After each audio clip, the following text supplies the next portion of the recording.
souvent regretté le fait que l'opposition ne soit jamais une force de proposition. Mais là, je dois dire, le leader de l'opposition est venu avec certaines suggestions qui vont dans le sens de notre philosophie. Ces propositions sont nobles et je tiens à confirmer qu'elles vont être étudiées par les équipes de mon ministère qui travaillent d'arrache-pied. Serait-ce le début d'un changement d'attitude du leader de l'opposition envers les plus vulnérables? Et je l'espère, mais je ne voudrais pas non plus être dupe. Quand je regarde dans le rétroviseur et que j'analyse la philosophie et l'historique de certains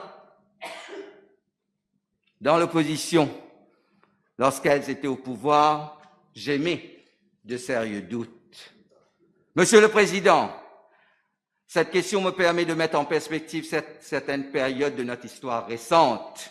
Et pour cela, il nous faut faire parler les chiffres qui dénoncent les injustices.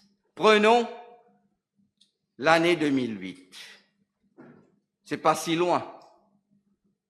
Le taux d'inflation était de presque 10%, un taux déraisonnable à ce moment précis. Pourtant, malgré ce coup de massue sur le pouvoir d'achat, la compensation salariale n'avait été que de 8,8%. Ce taux peut paraître acceptable, Monsieur le Président, mais souvenons-nous qu'à cette période, nombreux salariés ne percevaient que 1 500 roupies par mois. La hausse salariale n'était que de 121 roupies pour ces pères et mères de famille. À vrai dire, plus de 50 000 chefs de famille recevaient un salaire de moins de 3 500 roupies par mois à cette période. Les pensionnés, eux, ne touchaient que 2 802 roupies.